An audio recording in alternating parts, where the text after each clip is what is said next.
Hello and Assalamu alaikum to lecture 6 of React.js beginner to expert level course। Last lecture में हमने सीखा hooks का topic. Hooks में हमने देखा use state, use effect, use memo, use callback, use ref और custom hooks बनाने का तरीका। आज के लेक्चर में हम वही सारे कॉन्सेप्ट्स जो कि हमने पिछले लेक्चर में सीखे हैं इम्प्लीमेंट करेंगे अपनी ई कॉमर्स ऐप में जो कि हमने थर्ड लेक्चर में बनाई थी। इसके अलावा आज मैं आपको दो एक्स्ट्रा लाइब्रेरीज यूज़ करना सिखाऊंगी जो कि रिएक्ट की एप्लीकेशन में काफ़ी हद तक यूज़ होती और काफ़ी पॉपुलर भी हैं। तो आए स्टार्ट करते हैं कोडिंग से। हमने खोल ली अपनी ई कॉमर्स ऐप जो कि हमने पहले बनाई थी। इसके कंपोनेंट्स फोल्डर में देख लेते हैं हमारे पास कितने कंपोनेंट्स हैं। इस कंपोनेंट्स फोल्डर में हमारे पास cart, header, item cart, product और प्रोडक्ट पेज 5 कंपोनेंट्स हैं। इसके अलावा हमारा एक मेन कंपोनेंट है app.js। तो यहाँ पे सबसे पहले हम कन्वर्ट करेंगे app.js को हुक्स में। आप src में एक न्यू फोल्डर बनाएंगे हुक्स का और यहाँ पे आप अपना app.js डाल देंगे। अब इस app.js और जो हमारी क्लास कंपोनेंट वाली app.js है दोनों को साइड बाय साइड खोल लेते हैं। तो मेरा क्लास कंपोनेंट है, ये हमारा हुक है। सबसे पहले तो यहाँ पे हमने जो भी चीज़ें इंपोर्ट करवाई हुई हैं वो एज इट इज़ यहाँ पे इंपोर्ट करवा देते हैं और पाथ्स को चेक कर लेते हैं।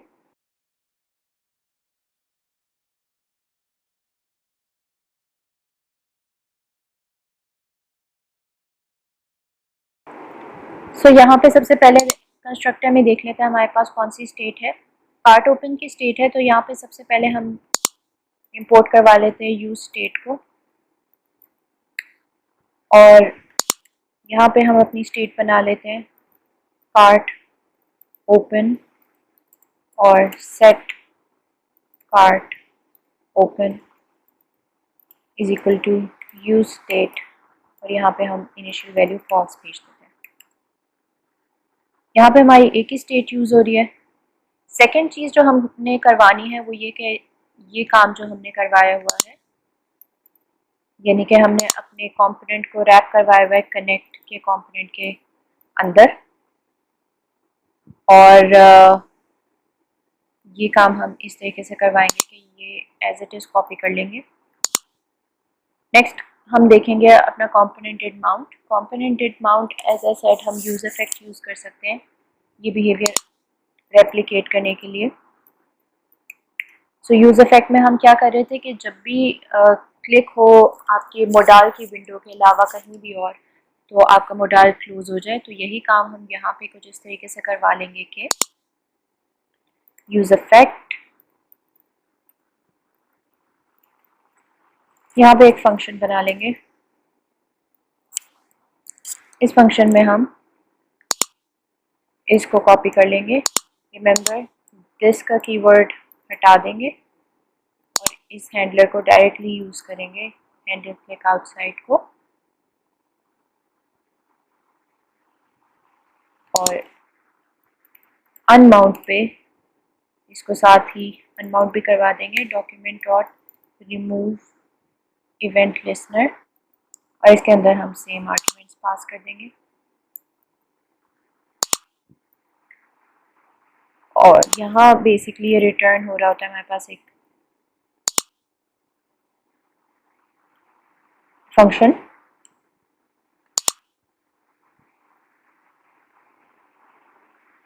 तो ये हमने बना लिया है अपना component did mount. Empty dependency array denote करती है कि कॉम्पोनेंटेड माउंट है।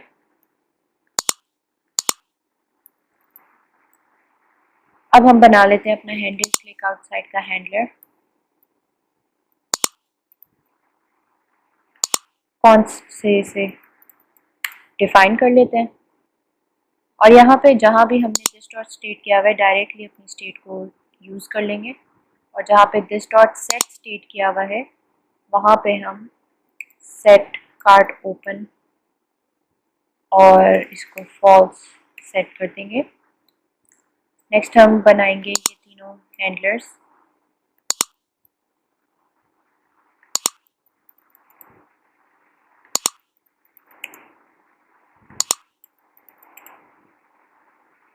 और इसके अंदर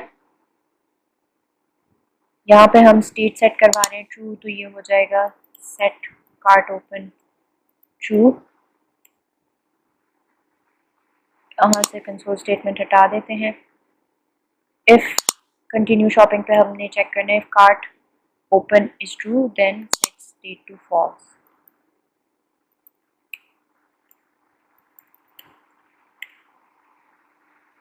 यहाँ पे हम हिस्ट्री में पुश करवा रहे हैं।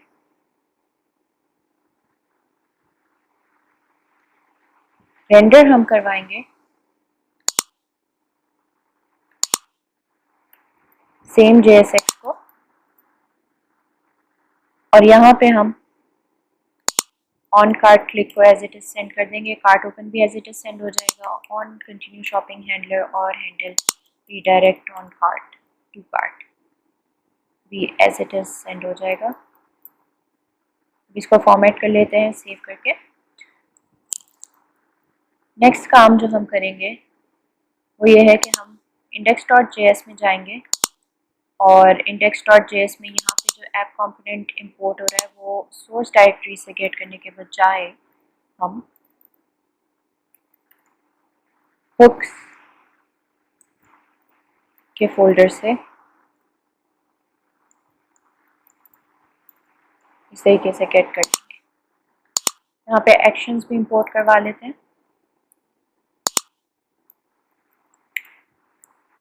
अब यहाँ पे जो भी हमने हैंडलर्स बनाए हैं उनमें जहाँ भी हम प्रॉप्स यूज़ कर रहे हैं उन प्रॉप्स को हम टॉप पे डीस्ट्रक्चर करवा लेंगे और फिर नीचे यूज़ कर लेंगे। सो जैसे ऑन कार्ट क्लिक पे हम यूज़ कर रहे हैं इंक्रीज क्वांटिटी, तो यहाँ से दिस डॉट प्रॉप्स को हमने रिमूव किया और जहाँ पे हमने स्टेट डिफाइन की हुई है उसके टॉप पे हम डीस्ट्रक्चर करवा लेंगे अपनी प्रॉप्स को।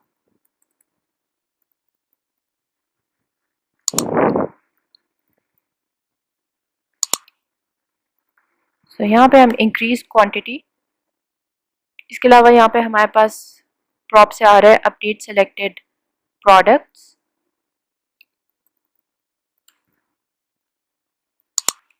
And that's it I guess. यहाँ से दिस डॉट प्रॉप्स को रिमूव कर देते हैं और यहाँ से हम हिस्ट्री जो गेट कर रहे हैं वहाँ से भी हम दिस के कीवर्ड को रिमूव कर देते हैं।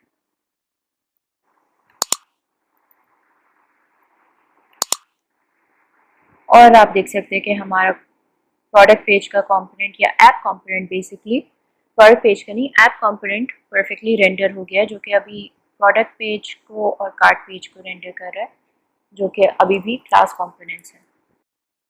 सो फर्स्ट स्टेप पे हमने कन्वर्ट किया अपनी app.js को एक हुक कंपोनेंट में। अब हम बाकी कंपोनेंट्स को देख लेते हैं। प्रोडक्ट पेज डॉट जेएस में जाते हैं तो ये ऑलरेडी हमने एक फंक्शनल कंपोनेंट बनाया हुआ है और इसमें ना हम स्टेट यूज़ कर रहे हैं क्योंकि हमने एक डम कंपोनेंट सॉर्ट ऑफ रखा हुआ है और ना लाइफ साइकिल्स मेथड्स यूज़ कर रहे हैं। तो इस कंपोनेंट में तो हमें कोई ख़ास चेंज करने की ज़रूरत नहीं है। डॉम मैनिपुलेशन भी नहीं हो रही जिसके लिए हम रेफ को यूज़ करना चाहें, या कोई और इस तरह की म्यूटेशन भी नहीं हो रही है किसी वेरिएबल के साथ, लिहाजा ये कंपोनेंट तो हमारा एज इट इज़ रहेगा। नेक्स्ट कंपोनेंट हम देख लेते हैं हेडर का। हेडर भी हमारा एक डम कंपोनेंट है, सिंपल एक JSX रिटर्न कर रहा है और इसमें कुछ फंक्शनैलिटी नहीं है। आइटम कार्ड का भी हमारा कंपोनेंट जो है इसमें भी कोई ख़ास फंक्शनैलिटी नहीं है, सिंपल ये एक JSX रिटर्न कर रहा है। प्रोडक्ट और JS को देख लेते हैं, ये भी एक डम कंपोनेंट है जिसमें कोई चेंज की ज़रूरत नहीं है। अब हम देख लेते हैं cart.js को। सो इफ़ यू रिमेंबर हमने cart.js में लाइफ साइकिल मेथड्स कुछ लिखे थे जिनमें हम टोटल प्राइस को जो है अपडेट करवा रहे थे, बिकॉज हमारे कार्ट पेज की रिक्वायरमेंट है कि जब भी आप क्वांटिटी चेंज करें तो आपकी टोटल प्राइस उस हिसाब से चेंज हो जाए। उसके लिए हमें ज़रूरत थी कि हम कंपोनेंट डेट माउंट और डेट अपडेट पे अपना एक्शन डिस्पैच करवाएं, जो कि हमने रिडक्स लाइब्रेरी यूज़ करते हुए बनाया था, जो कि यहाँ पे है अपडेट टोटल प्राइस। तो इस कंपोनेंट को डेफिनेटली हम हुक्स के थ्रू चेंज कर सकते हैं और आप देखेंगे कि जब इसे हम हुक्स में कन्वर्ट करेंगे तो ये कितना इसका कोड रिड्यूस हो जाएगा और ये फाइल कितनी मिनीफाई हो जाएगी in terms of lines of code. तो यहाँ पे हुक्स फोल्डर में मैंने एक और कंपोनेंट बनाया है cart.js। दोनों कंपोनेंट्स को साइड बाय साइड खोल लेते हैं। सो ये मेरा क्लास कंपोनेंट है राइट साइड पे और ये मेरा हुक कंपोनेंट है लेफ्ट साइड पे।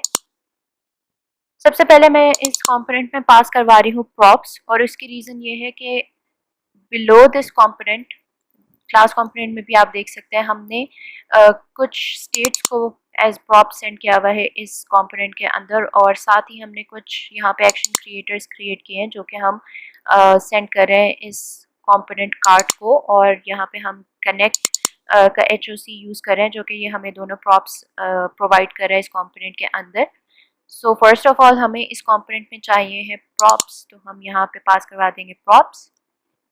सेकंड काम जो हम कर रहे हैं वो ये है कि हम प्रॉप्स से जो भी हमें वैल्यूज़ चाहिए उन्हें डीस्ट्रक्चर करवा रहे हैं।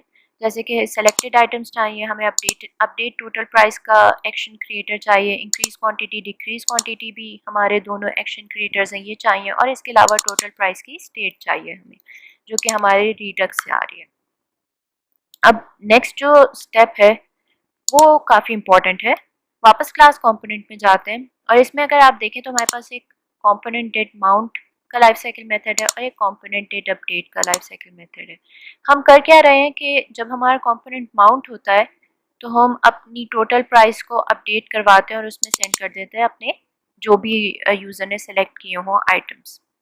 इसी तरह जब कोई मैनिपुलेशन होती है कार्ट पेज में, फॉर एग्जांपल क्वांटिटी इंक्रीज या डिक्रीज हुई, अगेन हमारी जब सेलेक्टेड आइटम्स के अंदर क्वांटिटी की वैल्यू चेंज होती है तो हम ट्रिगर करवाते हैं अपडेट टोटल प्राइस के एक्शन को और उसे डिस्पैच करते हैं और साथ ही हम अपनी लेटेस्ट सेलेक्टेड आइटम्स को सेंड कर देते हैं। तो इसको हमने हुक्स के कंपोनेंट में इस तरीके से अचीव किया है कि हमने एक हुक यूज़ किया यूज़ इफेक्ट का, जैसे कि हमने पहले पढ़ा, और इसमें हमने सिंपली अपडेट टोटल प्राइस का कंपोनेंट हमने इसमें अपडेट टोटल प्राइस का फंक्शन या एक्शन डिस्पैच करवाया है और इसमें सेंड किया है सेलेक्टेड आइटम्स को। और उसके बाद हमने एक और इम्पॉर्टेंट स्टेप किया है कि हमने डिपेंडेंसी एरे में सेलेक्टेड आइटम्स की वैल्यू सेंड करवा दी है। अब इसका ये मतलब होगा, अगर यहाँ पे मैं एम्प्टी एरे रखती तो ये मेरा use effect component did mount के बिहेवियर को एग्जैक्टली कॉपी कर लेता और फर्स्ट टाइम कंपोनेंट माउंट होने पे रन होता। बट इफ़ यू नोटिस तो हमने कंपोनेंट डेट अपडेट में भी एग्जैक्टली यही लॉजिक लिखी हुई है। फ़र्क ये है कि सिर्फ हम कंपेयर करवा रहे हैं कि अगर हमारे सेलेक्टेड आइटम्स प्रीवियस और नेक्स्ट प्रॉप्स में सेम नहीं है, सिर्फ तब हम ये अपडेट टोटल प्राइस का एक्शन डिस्पैच करें। तो वो काम हम यहाँ पे डिपेंडेंसी एरे में अगर सेलेक्टेड आइटम्स को सेंड कर देंगे तो यूज़ इफेक्ट खुद ब खुद हैंडल कर लेगा, और हैंडल इस तरीके से करेगा कि जब भी उसके पास सेलेक्टेड आइटम्स डिफरेंट आएंगे फ्रॉम इट्स प्रीवियस वैल्यू तो वो खुद ब खुद इस इफेक्ट को ट्रिगर कर देगा। तो आप देख सकते हैं कि यहाँ पे जो काम हम दो लाइफ साइकिल मेथड्स में करवा रहे थे और सॉर्ट ऑफ हमारी लॉजिक जो है वो रिपीट हो रही थी, वो यहाँ पे हमने दो लाइन्स लिख के कोड की और वो अचीव कर लिया है। नेक्स्ट हमने क्लास कंपोनेंट में दो हैंडलर्स बनाए थे, हैंडल इंक्रीमेंट और हैंडल डिक्रीमेंट के, जिसमें हम दो एक्शंस पास करवा रहे थे।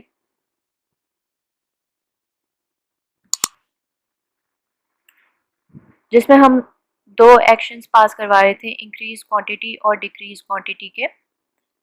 सेम हमने ये काम यहाँ पे किया है, हैंडलर्स को हमने कॉपी कर लिया है। जस्ट डॉट प्रॉप्स के बजाय डायरेक्टली हम इंक्रीज क्वांटिटी यहाँ पे कॉल कर रहे हैं बिकॉज हम ऑलरेडी ऊपर डी स्ट्रक्चर करवा चुके हैं प्रॉप्स से, और इसके अलावा हमने अपनी कंपोनेंट को एक कॉन्स्ट वेरिएबल के अंदर रखवाया है जैसे कि हम हुक्स में रखते हैं। ये काम हमने हैंडल डिक्रीमेंट के लिए किया है।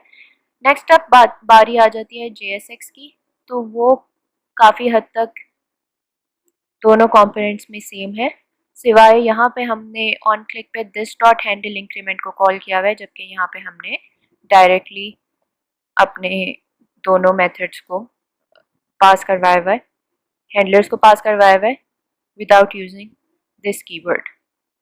इसके अलावा बाकी नीचे मैप स्टेट टू प्रॉप्स और map dispatch to props as it is हमने कॉपी कर दिया है क्लास कंपोनेंट से, क्योंकि हुक कंपोनेंट्स में इसमें कोई चेंज नहीं आता। तो इस तरीके से हमने अपने कार्ट के कंपोनेंट को चेंज कर दिया है। अब अपनी चेंजेस हम इसके बाद हम app.js में गए हैं, जो कि हमारे हुक्स के ही फोल्डर में रखा हुआ कंपोनेंट है। और इसमें हमने जहाँ से हम कार्ट यूज़ कर रहे थे वो कंपोनेंट वाला कार्ट उठाने के बजाय हमने हुक्स के अंदर वाला ही कार्ट यूज़ कर लिया है, यानी कि हमने यहाँ पे पाथ चेंज कर दिया है।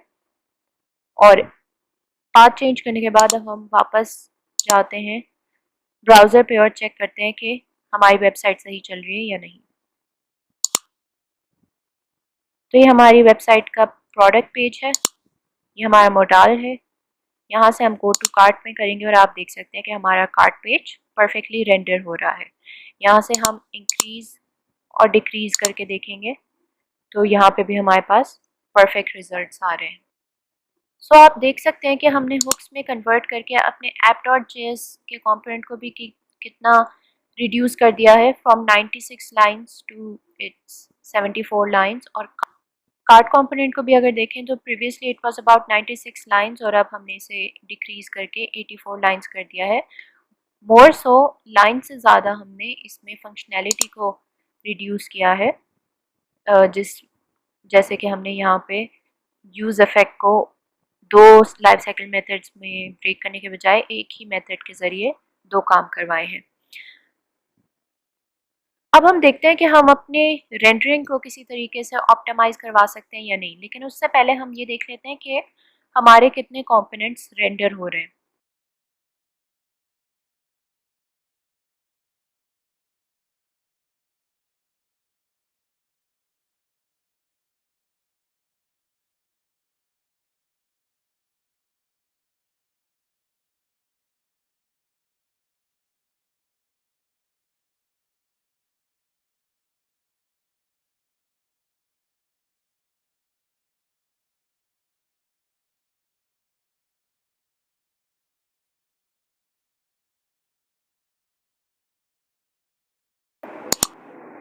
सो हम करें अपने होम पेज या प्रोडक्ट पेज पे, इंस्पेक्ट करेंगे, कंसोल टैब में जाएंगे, कंसोल टैब में क्लियर करेंगे कंसोल को और पेज रिफ्रेश करेंगे। तो आप देख सकते हैं कि हमारे पास 39 लॉग्स आए हैं। और उसकी रीज़न ये है कि सबसे पहले तो आपका प्रोडक्ट कंपोनेंट रेंडर हो रहा है, फिर हेडर कंपोनेंट रेंडर हो रहा है, और उसके बाद उसके अंदर 18 प्रोडक्ट्स रेंडर हो रहे हैं, और उन प्रोडक्ट्स के अंदर फिर फर्दर 18 आइटम कार्ड्स रेंडर हो रहे हैं। तो उन सारों को मिला के 39 हमारे पास रेंडर्स हो रहे हैं। तो ये तो प्रोडक्ट पेज का हाल था। अब प्रोडक्ट पेज में अगर हम मोडाल ओपन करें तो देखते हैं कि कितने रेंडर्स हो रहे हैं। कंसोल हमारा क्लियर है। सो यहाँ पे हमारे पास 114 रेंडर्स हो रहे हैं, जो कि काफ़ी ज़्यादा हैं हो रहे हैं। इसको हम इन्वेस्टिगेट कर सकते हैं। इसको क्लियर करेंगे और अब हम वापस क्लिक करेंगे कंटिन्यू शॉपिंग पे, एंड अगेन हमारे पास 38 रेंडर्स हुए। अब इसको क्लिक करेंगे और दोबारा मोडाल ओपन करके और कंसोल क्लियर करेंगे और अब दोबारा जाएंगे गो टू कार्ट में। दिस टाइम हम रीडायरेक्ट होंगे कार्ट पेज पे। तो यहाँ पे जाके आप देख सकते हैं कि हमारे पास 4 रेंडर्स हुए हैं, cart header cart header. Code में जाते हैं अब दोबारा। जब हमने परफॉर्मेंस ऑप्टिमाइजेशन हुक्स के बारे में पढ़ा था तो हमने देखा था कि हमारे पास दो हुक्स होते हैं जो कि ऑप्टिमाइजेशन के लिए यूज़ होते हैं। एक होता है यूज़ मेमो और एक होता है यूज़ कॉल बैक। और use call back usually hands in hands चलता है रिएक्ट डॉट मेमो के साथ। तो प्रोडक्ट पेज में हमने रिएक्ट डॉट मेमो में अपने कंपोनेंट को रैप करवा लिया है। आप इस तरीके से भी कर सकते हैं और इसको इस तरीके से भी लिख सकते हैं। कंसोल क्लियर करते हैं, पेज रिफ्रेश करते हैं, तो आप देख सकते हैं कि दोबारा से 39 लॉग शो हो रहे हैं, यानी कि फ़िलहाल रिएक्ट डॉट मेमो ने कोई ऑप्टिमाइजेशन नहीं की है। अब हम देखते हैं, हमने प्रोडक्ट पेज के ऊपर तो रिएक्ट मेमो लगा दिया। अब हम जाते हैं प्रोडक्ट डॉट जेएस के पेज पे और यहाँ पे भी रिएक्ट डॉट मेमो में इसको रैप कर देते हैं। इसी तरह आइटम कार्ड के अंदर जाते हैं और इसे भी रिएक्ट डॉट मेमो के अंदर रैप कर देते हैं। मोडाल खोल के देखते हैं और अब आप देख सकते हैं कि हमारे रेंडर्स सिग्निफिकेंटली कम हो गए हैं। 114 से हमारे पास 42 रेंडर्स पे आ गया है हमारा मोडाल खोलने पे कंपोनेंट जो री रेंडर होता है। ओके, सो हमने देखा कि ब्राउज़र पे जब हमने कार्ट पेज को रेंडर करवाया तो हमारे पास 2 दफ़ा कार्ट का कंपोनेंट रेंडर हुआ और 2 दफ़ा हेडर कंपोनेंट रेंडर हुआ। उसकी रीज़न ये थी कि हमने यहाँ पे कंपोनेंट डिड माउंट पे एक एक्शन डिस्पैच करवाया है जो कि हमारी प्रॉप्स को अपडेट करता है। तो फर्स्ट टाइम जब आपका कंपोनेंट माउंट होता है तो हेडर कंपोनेंट भी, सिंस यहाँ पे हम कॉल कर रहे हैं, तो हेडर कंपोनेंट एक दफ़ा रेंडर होता है और एक दफ़ा हमारा कार्ट का कंपोनेंट रेंडर होता है। और फिर उसके बाद कंपोनेंट माउंट होने के बाद जब अपडेट टोटल प्राइस का एक्शन डिस्पैच होता है, सेलेक्टेड आइटम्स हमारे अपडेट होते हैं और जब हमारी प्रॉप्स अपडेट होती हैं तो हमारा कार्ट का कंपोनेंट दोबारा से रेंडर होता है। और जब कार्ट का कंपोनेंट दोबारा रेंडर होता है तो इसके अंदर हेडर कंपोनेंट भी दोबारा से रेंडर होता है, इसलिए वो 4 लॉग्स तो हमारे पास आएंगे ही। और इसमें मजीद ऑप्टिमाइजेशन हम नहीं कर सकते क्योंकि इसके अंदर फर्दर कोई ख़ास कंपोनेंट्स पास नहीं हो रहे। एट दिस पॉइंट हमारी ऐप जो है वो एट मोस्ट ऑप्टिमल स्टेट पे है।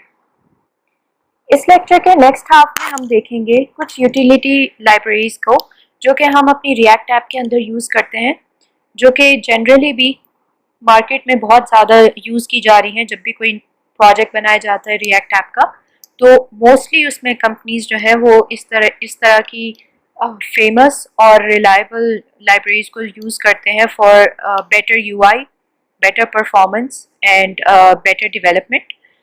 कुछ फेमस जो लाइब्रेरीज हैं उनमें जो सीखेंगे आज वो है मटेरियल यूआई। और सेकंड लाइब्रेरी जो हम सीखेंगे वो है लोडैश, और ये एक यूटिलिटी लाइब्रेरी है जो कि हमें मॉड्यूलैरिटी, परफॉर्मेंस और कुछ एक्स्ट्रा फीचर्स प्रोवाइड करती है। इसकी पूरी डॉक्यूमेंटेशन इसकी अपनी ऑफिशियल वेबसाइट पे अवेलेबल है कि इसे किस तरीके से यूज़ कर सकते हैं और ये क्या क्या फीचर्स हमें प्रोवाइड करती है, और ये चीज़ मैं आपको यहाँ पे भी सिखाऊंगी। प्रोजेक्ट में लोडैश लाइब्रेरी यूज़ करने के लिए सबसे पहले हम लोडैश लाइब्रेरी को अपने प्रोजेक्ट में इंस्टॉल करेंगे। सो ई कॉमर्स ऐप के अंदर अगर हमने ये लाइब्रेरी यूज़ करनी हो तो हम इसी ऐप के अंदर जाके ऐप स्टॉप करके और npm i dash dash save का फ्लैग और लोडैश लाइब्रेरी को इंस्टॉल कर देंगे। इसको इस्तेमाल करने के कुछ तरीके यहाँ पे इन्होंने लिखे हुए हैं। फॉर एग्जांपल, अगर आपने पूरी लोडैश लाइब्रेरी को गेट करना हो तो आप यूज़ कर सकते हैं रिक्वायर्ड लोडैश, या फिर आप इंपोर्ट स्टैटिक फ्रॉम लोडैश भी करवा सकते हैं। लेकिन अगर आपने कोई स्पेसिफिक उनकी फीचर को यूज़ करना है और आप नहीं चाहते कि आपकी पूरी लाइब्रेरी जो है वो लोड होकर आ जाए, because that definitely affects your build. आपकी बिल्ड हैवी बनती है अगर आप पूरी की पूरी किसी लाइब्रेरी को अपने प्रोजेक्ट में इंपोर्ट करवा दें, तो आप स्पेसिफिक फीचर्स को भी इस तरीके से इंपोर्ट करवा सकते हैं या रिक्वायर करवा सकते हैं। ये सारी चीज़ें हम आगे जाके देखेंगे। लोडैश यूज़ करने की रीज़न ये है कि ये एरे ऑपरेशंस काफ़ी हद तक आसान कर देता है, काफ़ी ईज़ हमें प्रोवाइड करता है एरेज या ऑब्जेक्ट्स को एक्सेस करने या उनको मैनिपुलेट करने में। इसके अलावा हम नल चेक से बच जाते हैं। फॉर एग्जांपल, अगर हम कोई इस तरह की यूटिलिटी लाइब्रेरी ना यूज़ कर रहे हो तो हमें हर जगह पे खुद से नल चेक्स लगाने पड़ते हैं, जबकि लोडैश या लोडैश जैसी और लाइब्रेरीज जो होती हैं, फॉर एग्जांपल रैमडा, वो हमें इस तरह के यूटिलिटी फीचर्स प्रोवाइड करती हैं जिनको हम अगर यूज़ करें तो वो खुद ब खुद टेस्टिंग और नल चेक्स वगैरह को हैंडल कर लेती हैं। इसकी डॉक्यूमेंटेशन देख लेते हैं। यहाँ पे इन्होंने तमाम अपने फीचर्स बताए हुए हैं। There are loads of features. इसमें से कुछ जो बहुत ज़्यादा यूज़ होते हैं फीचर्स, उनको हम अपनी ऐप में इंटीग्रेट करेंगे। फॉर एग्जांपल, सबसे पहला फीचर है जो बहुत इंपॉर्टेंट है, वो है गेट का।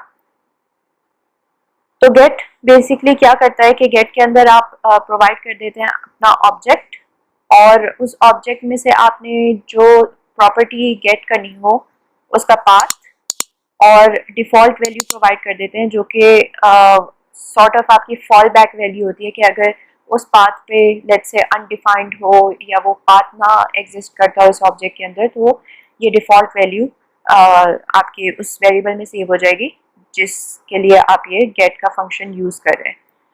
वापस कोड में जाते हैं। अब देख सकते हैं कि लोडैश की लाइब्रेरी जो है वो इंस्टॉल हो चुकी है। वेरीफाई हम इस तरह करेंगे कि package.json में जाएंगे और यहाँ पे आप देख सकते हैं डिपेंडेंसीज के अंदर हमारी लोडैश लाइब्रेरी लिस्ट डाउन हो गई है।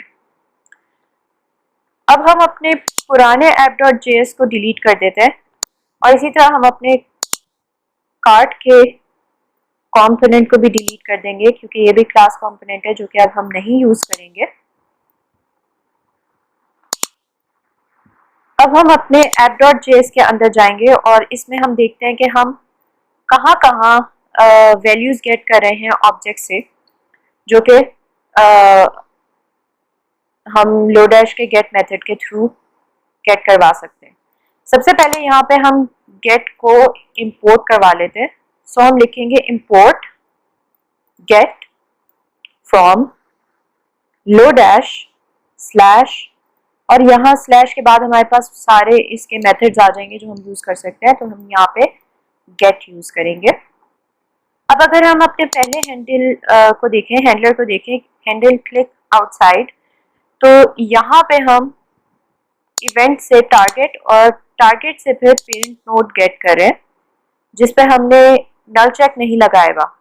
नल चेक ना लगाने का मतलब ये है कि अगर for example parent node undefined आ गया तो यहाँ पे हमारा एरर आ सकता है और प्रोग्राम ब्रेक हो सकता है सिंस उसे target dot parent node undefined मिल रहा होगा, या लेट्स से इवेंट के अंदर उसे फॉर सम रीजन टारगेट का ऑब्जेक्ट ना मिला हो तो भी हमारा प्रोग्राम ब्रेक हो सकता है। तो यहाँ पे हम इस चीज़ को अवॉइड करने के लिए ये काम कर सकते हैं कि एक कांस्टेंट बना लेते हैं टारगेट का, जो कि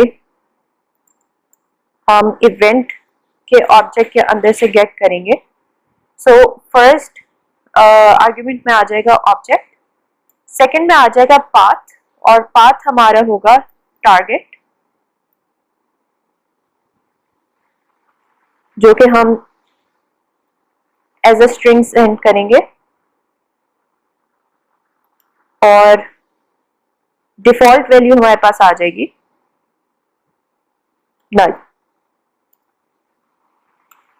इसी तरह यहाँ पे हम एक पेरेंट नोड का कांस्टेंट बना लेंगे जिसमें हम अगेन गेट के साथ इवेंट, और इस दफा हम लिखेंगे टारगेट डॉट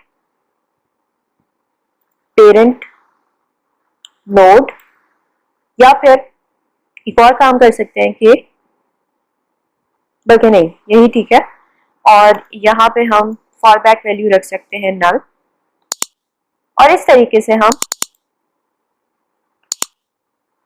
यहाँ पे चेक्स को कुछ इस तरीके से यूज कर सकते हैं कि पेरेंट नोड, और यहाँ पे भी event dot target dot parent node में पेरेंट नोड आ जाएगा। अब इसको ऐप को रन करके देखते हैं। सो ये मॉडल ओपन हुआ और ये आप देख सकते हैं कि ये क्लोज भी हो रहा है जस्ट लाइक बिफोर। अब कार्ड के कंपोनेंट को देख लेते हैं। यहाँ पे अगर आप देखें तो हम स्टेट से सिलेक्टेड आइटम्स गेट करवा रहे हैं, इस पे भी हमने नल चेक नहीं लगाया हुआ। फॉर एग्जांपल अगर इसमें सेलेक्टेड आइटम्स का ऑब्जेक्ट एग्जिस्ट ही ना करता हो तो यहाँ पे हमारे पास अनडिफाइंड वैल्यू सेलेक्टेड आइटम्स की जाएगी, और लेट्स से आप इस पे आइट्रेट करवा रहे हैं जो कि हम यहाँ पे करवा रहे हैं, और इस पे अगर अनडिफाइंड वैल्यू जाएगी तो फिर ये ब्रेक करेगा हमारा लूप और यहाँ पे एरर आ जाएगा। तो यहाँ पे भी हम गेट को इस्तेमाल कर सकते हैं।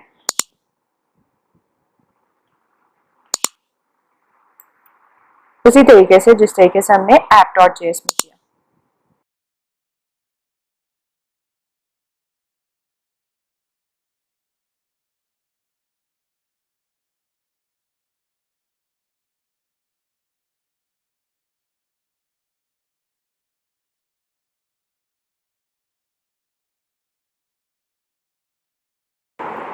यहाँ पे अगर आप देखें तो हमारे पास एक एरर आ रहा है जो कि कह रहा है कि maximum update depth exceeded. This can happen when a component call sets state inside useEffect, but useEffect either doesn't have a dependency array or one of the dependencies changes on every render.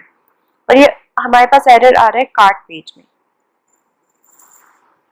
वापस code में जाते हैं। अब आप यहाँ पे देख सकते हैं जो हमने यूजEffect बनाया था, इसकी डिपेंडेंसी एरे में हमने सेलेक्टेड आइटम्स को भेजा है। सेलेक्टेड आइटम्स हमारे पास आ रहा है प्रॉप्स में। सो हम इस फंक्शन में जाएंगे और देखेंगे कि जहाँ से हम सेलेक्टेड आइटम सेंड करवा रहे हैं सही सेंड करवा रहे हैं या नहीं। यहाँ से हम पाथ में से ऑब्जेक्ट नेम निकाल देंगे। सो ऑलवेज रिमेंबर कि यहाँ पे आप जो भी पाथ लिख रहे हो वो इस ऑब्जेक्ट के अंदर का पाथ हो, इसमें ऑब्जेक्ट इटसेल्फ इंक्लूडेड नहीं होना चाहिए। Back to material UI. इस तरीके से मैंने आपको एक बेसिक सा ओवरव्यू दिया है कि किस तरह से आप लोरेश लाइब्रेरी को अपने प्रोजेक्ट में इंटीग्रेट कर सकते हैं और यूज़ कर सकते हैं। वापस डॉक्यूमेंटेशन की तरफ जाते हैं। यहाँ पे आप देख सकते हैं कि बहुत सारे हमारे पास फंक्शंस अवेलेबल हैं जिन्हें इन्होंने इस तरह ग्रुप किया हुआ है कलेक्शन वाइज। एरे की फॉर एग्जांपल बात कर लें तो इसमें find index, index of, join, remove, slice, sorted index, बहुत सारे यानी कि इसमें ऐसे प्रोवाइड करते हैं ये लोग फंक्शंस जो कि बहुत हेल्पफुल होते हैं हमारे डेवलपमेंट के लिए और काफ़ी टाइम हमारा इन्हें यूज़ करके बच जाता है। तो आप जब भी कोई डेवलपमेंट करें, किसी भी ऐप की डेवलपमेंट करें, उसमें आप ये लाइब्रेरी यूज़ कर सकते हैं और इसको आप मज़ीद एक्सप्लोर करें और एक्सप्लोर करके आपको अंदाज़ा हो सकता है कि आप अपनी एप्लीकेशन में किस तरीके से इन्हें यूज़ कर सकते हैं। नेक्स्ट जो हम लाइब्रेरी देखेंगे वो है मटेरियल यूआई। मटेरियल यूआई एक यूआई बनाने के लिए लाइब्रेरी प्रोवाइड की हुई है जिसके ज़रिए हम फास्टर तरीके से रिएक्ट कंपोनेंट्स क्रिएट कर सकते हैं विद मॉडर्न लुकिंग यूआई। ये हमें बहुत सारे रीयूजेबल कंपोनेंट्स प्रोवाइड करती है जिनको हम अपनी प्रॉप्स प्रोवाइड करके जिस भी तरीके से हम उस कंपोनेंट को यूज़ करना चाहते हैं यूज़ कर सकते हैं। इसके इंस्टॉलेशन के लिए सबसे पहले हमें इंस्टॉल करना होगा ये पैकेज मटेरियल यूआई कोर का। नेक्स्ट हमें इस स्क्रिप्ट को कॉपी करना है और हम जाएंगे अपनी index.html की फाइल में और यहाँ पे इसे हम पेस्ट कर देंगे हेड के टैग के अंदर। यूजेज पे यहाँ पे इन्होंने बताया हुआ है फॉर एग्जांपल अगर हमने मटेरियल यूआई का कोई बटन यूज़ करना हो तो हम उसमें से डीस्ट्रक्चर करवाएंगे बटन को और इस तरीके से हम उसे अपनी ऐप में यूज़ कर लेंगे कि बटन कंपोनेंट को कॉल करके। साथ ही उन्होंने बताया हुआ होता है कि आप कौन कौन सी प्रॉप्स पास कर सकते हैं, वो प्रॉप्स पास करके आप उनके कंपोनेंट को इजीली यूज़ कर सकते हैं। इसके अलावा ये थीम्स भी प्रोवाइड करते हैं। यहीं पे इन्होंने डॉक्यूमेंटेशन भी दी हुई है। यहाँ पे हम कंपोनेंट्स में जाएंगे और कंपोनेंट्स में आप देख सकते हैं कि एक काफ़ी बड़ी लिस्ट है जिसमें काफ़ी सारे कंपोनेंट्स हैं जो कि हम इनके यूज़ कर सकते हैं।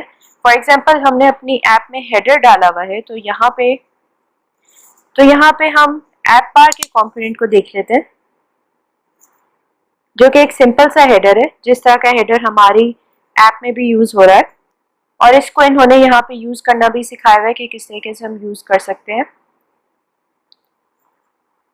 ये बहुत सारी हमें फ्लेक्सिबिलिटीज़ प्रोवाइड करता है। फॉर एग्जांपल इसमें हम सर्च फील्ड ऐड कर सकते हैं, इसके अंदर हम मेन्यू ऐड कर सकते हैं,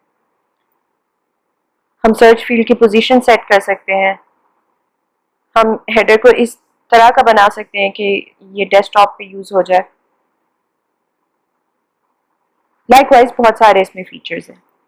यहाँ पे जो इन्होंने एग्जांपल दी हुई है उसमें इन्होंने ऐप बार का कंपोनेंट लिया हुआ है और उसके अंदर उन्होंने मज़ीद एक और इनका कंपोनेंट है टूल बार का, उसको यूज़ किया है। उसके अंदर फिर फर्दर आइकन बटन को यूज़ किया है।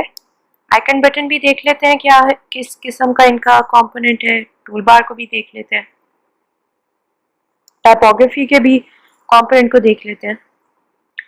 बेसिकली ऐप बार कंपोनेंट के अंदर हम इनका टूल बार कंपोनेंट सेंड करेंगे और उसके अंदर हमने अपनी जो भी यूआई रेंडर करवानी होगी हम उसे सेंड कर सकते हैं।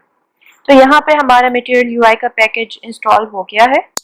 पैकेज डॉट जेसन में भी हमारे पास मटेरियल यूआई का पैकेज आ गया है। अब हम जाएंगे अपनी हेडर की फाइल में और यहाँ पे सबसे पहले इंपोर्ट करवाएंगे ऐप बार के कंपोनेंट को।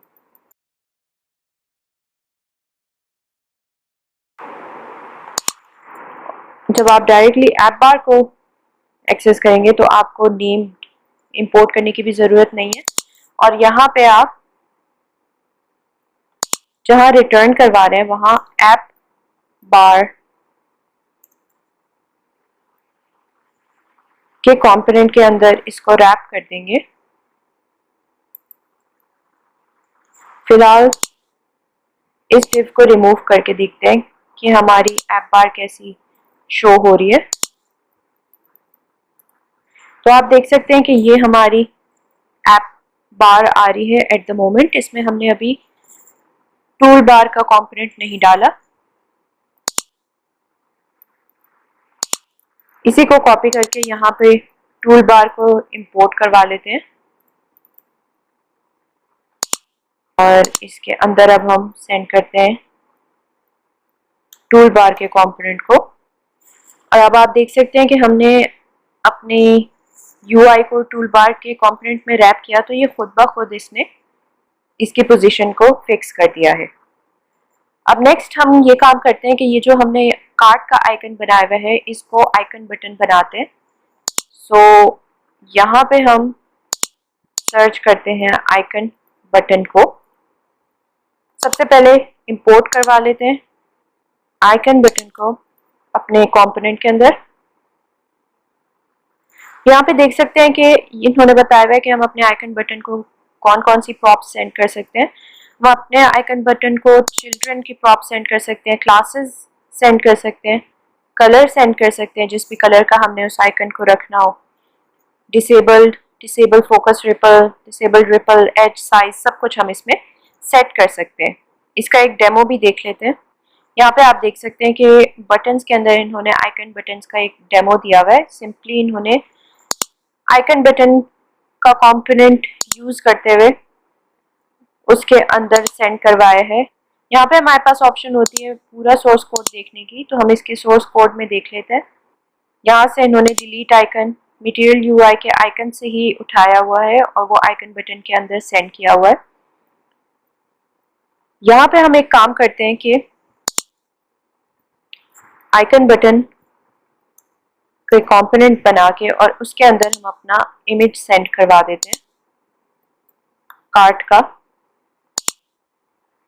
और अब आप देखिए हमारे कार्ट पे हैंड कर्सर बना हुआ आ रहा है और अगर आप नोट करें तो हवर करने पे इस पे एक गोल दायरा सा भी बना हुआ आ रहा है जो कि ये डिनोट कर रहा है कि ये एक बटन है। अगर हमने मटेरियल यूआई के आइकन्स यूज करने हो तो हमें मटेरियल यूआई स्लैश आइकन्स का पैकेज इंस्टॉल करना होगा और फिर हम उन आइकन्स को बिल्कुल इसी तरह से इंपोर्ट करवा सकते हैं जिस तरीके से हम इनके कंपोनेंट्स को इंपोर्ट करवा रहे हैं।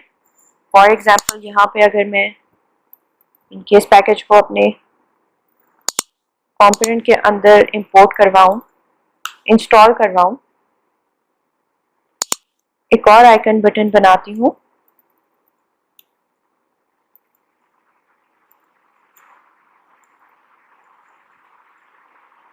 यहाँ से मैं इंपोर्ट करवा लेती हूँ। लेट्स सी हमारे पास यहाँ पे अगर कार्ट आइकन है या नहीं। मटेरियल आइकन्स में जाएंगे, यहाँ पे हम सर्च करेंगे कार्ट के आइकन को और ये हमारे पास कार्ट का आइकन आ रहा है। यहाँ यहीं से हम इंपोर्ट करवा लेंगे और इस कार्ट आइकन को हम आइकन बटन के अंदर सेंड कर देंगे। यहाँ पे इन्होंने ये भी बताया हुआ है कि सारे बटन्स जो है वो ऑन क्लिक की प्रॉप सेंड करना अलाउ करते हैं जिसके अंदर हम अपना हैंडलर सेंड कर सकते हैं, just like any react component, nothing new. तो यहाँ पे हम आइकन बटन पे यही वाला ऑन क्लिक सेंड करवाते हैं जो कि हमने इस आइकन को करवाया था। और फिलहाल इस आइकन को हम कर देते हैं comment and let's head back to our app. अब आप देख सकते हैं कि हमारे पास ये आइकन आ गया है। लेट्स चेक कि हमारा ऑन क्लिक सही चल रहा है या नहीं। सुबह आप देख सकते हैं कि हमारे ऑन क्लिक के हैंडलर जो हमने यहाँ पे लगाया है वो बिल्कुल सही चल रहा है। अब हम देखते हैं कि अगर आपने इस ऐप बार को स्टाइल करना हो तो आप किस तरीके से स्टाइल करेंगे। आप खोलेंगे इंस्पेक्ट और ये एरो सेलेक्ट करके इसके ऊपर हवर करेंगे तो आपके पास शो हो जाएगा वो कंपोनेंट जो कि आपने यूज़ किया है। तो यहाँ पे ये मेरा ऐप बार का कंपोनेंट है और ये मेरी टूल बार का कंपोनेंट है।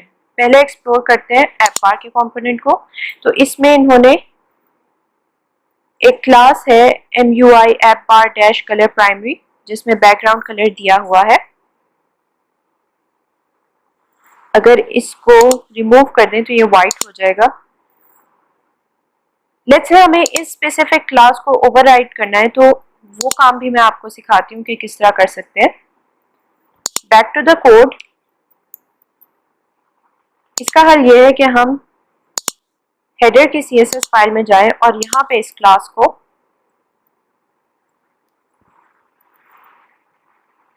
और यहाँ पे इसमें हम अगर इम्पोर्टेंट का एट्रीब्यूट दे दें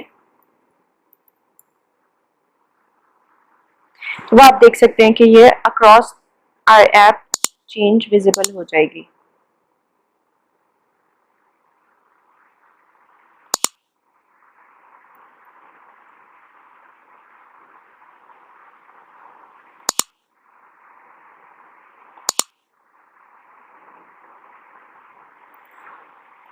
इसी तरह मटेरियल UI हमें टेबल्स बनाने के भी कंपोनेंट्स प्रोवाइड करता है।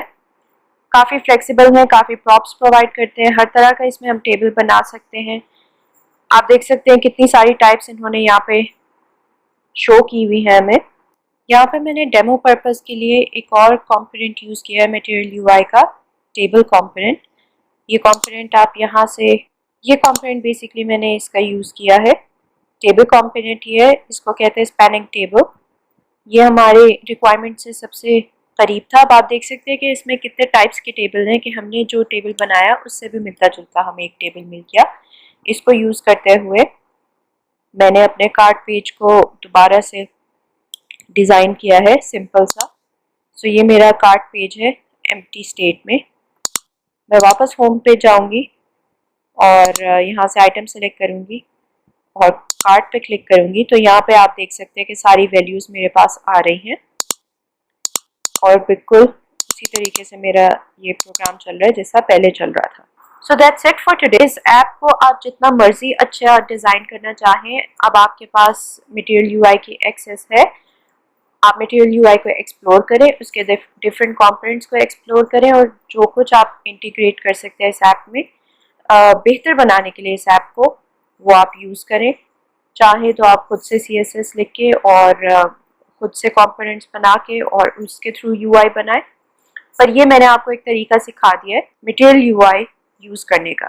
मटेरियल UI के अलावा और भी बहुत सारी इस तरह की लाइब्रेरीज हैं। फॉर एग्जांपल एंटी, जो कि आपको डिफरेंट रीयूजेबल कंपोनेंट्स प्रोवाइड करती हैं फॉर द सेम पर्पस और वो भी बहुत वाइडली यूज़ होती है। सो डिफरेंट पर्पस के लिए डिफरेंट लाइब्रेरीज हैं। आपका जो भी पर्पस हो, जैसे आपने चार्ट्स बनाने हो तो हो सकता है कि वो चार्ट्स आपको D3 लाइब्रेरी में ज़्यादा अच्छे मिले या हो सकता है आपको हाई चार्ट्स में ज़्यादा बेहतर मिले। सो ये आप रिसर्च से ही फाइंड आउट कर सकते हैं कि आपकी प्रोजेक्ट के रिक्वायरमेंट्स के हिसाब से बेस्ट कौन सी लाइब्रेरी है। और इन लाइब्रेरीज को यूज़ करना हमेशा एक अच्छा डिसीजन होता है। एक्सेसिव यूज़ या ओवर यूज़ या जहाँ पे ज़रूरत ना हो वहाँ पे आप इसे ना यूज़ करें, लेकिन for complex components it's always better to first research के इस तरह का कंपोनेंट अगर कोई लाइब्रेरी प्रोवाइड करती है तो इंस्टेड कि आप फ्रॉम द स्क्रैच एक कंपोनेंट को लिखें, आप एक प्रोवाइडेड कंपोनेंट को यूज़ करें और अपनी डेवलपमेंट को फास्ट बनाएं। सो आज के एपिसोड में हमने सीखा हुक्स को हम किस तरीके से अपने प्रोजेक्ट में इंटीग्रेट कर सकते हैं। Lodash library, material UI library और इन दोनों की इंटीग्रेशन रिएक्ट एप्लीकेशंस में। That's it for this lecture. हमने इस 6th लेक्चर के एंड पे रिएक्ट के मोस्ट कॉन्सेप्ट्स जो है वो कवर कर लिए हैं, चाहे वो बेसिक कॉन्सेप्ट्स हो या एडवांस कॉन्सेप्ट्स हो, काफ़ी हद तक हम कवर कर चुके हैं। इसके अलावा सिंस रिएक्ट एक लाइब्रेरी है और libraries get updated very often, तो विद टाइम आप खुद से भी इसको स्टडी करके और न्यू कॉन्सेप्ट सीख सकते हैं। मैं फिर भी आपको इनकरेज करूँगी कि आप रिएक्ट की डॉक्यूमेंटेशन को ज़रूर गो थ्रू करें और जो कॉन्सेप्ट्स आपने यहाँ से सीखे हैं उनको वहाँ जाके भी रीड करें, और उसके अलावा वहाँ पे और जो कॉन्सेप्ट्स हैं उन सबको आप कवर करें।